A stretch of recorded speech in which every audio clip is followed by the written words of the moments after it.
Hello guys. तर बघू शकतात आज रूममध्ये इशाल कुठे आणि मी आहोत, दोघंच आहेत आम्ही. काही नाही, थोड्या वेळाने. आज आहे 12 ऑक्टोबर, वाजले 10:25. मी एक महिना झाला असेल का, मी महिनाभर झालं मी एकच टाईम जेवतोय. तर एका महिन्यामध्ये माझं म्हणजे मी फक्त दुपार जेवतो, संध्याकाळी जेवत नाही. माझं वजन 110 होतं, आत्ता 104 झालं, म्हणजे 6 किलो कमी झालं आहे. आणि मी रिझल्ट आज चेक केला होता महिन्याने, राईट. तर तेव्हा मला कळालं मी 6 किलो कमी झालो आहे. मग मी याला सांगितलं. मग हे बी आज उपाशी राहिलं. दुपार जेवलं, संध्याकाळी जेवलंच नाही. हा किरूम पित होतं ते, खायला काय खायला काय. त्याला काही भेटलं नाही, काही राहिलंच नाही. आमची डाएट बीट सगळी संपलेली, शेंगदाण्याला बुरा आलेला.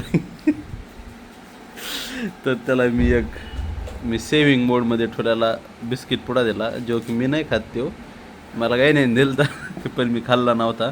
मी एकदम स्ट्रिक्ट फॉलो करतो. मी फक्त दुपारीच जेवतो, दुपारी सरलो मी खायचा, तो तसाच राहिला होता. तर मी त्याला तो आता दिला आहे झोपायच्या आधी. तर भावना व्यक्त कर बरं भया, तो एकदा कसं वाटतं तुला मी बिस्किट पुडा दिल्यानंतर? म्हणजे वर बघून कर. भावनाच व्यक्त करता येणार एवढं मला भारी वाटत. मला आता खाण्यापुढं काही सुचत नाही. इतली खुशी. इतकी खुशी. उद्या रशीद का उपाशी? कुणाचं बी काम आहे का पावती? ते जरा लेट झाला बरं का. मी डायरेक्ट पुडा दिला त्याच्या हातात. त्याचं एक्सप्रेशन मी क्लिक केलं नाही मोबाईलमध्ये. तुम्ही त्याचं एक्सप्रेशन बघू शकला असतात. खूपच. आणि ते कसं काय करत होतं त्याने बोट, त्याला असे कोरडे खवाटाना म्हणजे मला वेगळी टेस्ट येते असं केली. त्याने बॉटल काय पिली, त्याच्यात टाकलं. तर आता त्याला ते मिक्स करून खायचे. चमचा धुतला होता का भाया?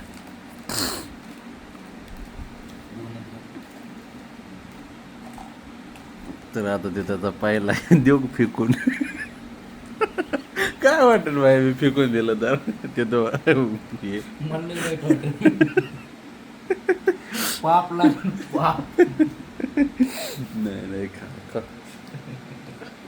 आणि तेवढाच पुढं आहे बरं का, जास्त नाही दमानी का. बस मला एवढंच झालं.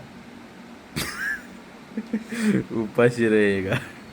चलो गाइस, तो मिलते, बाय बाय.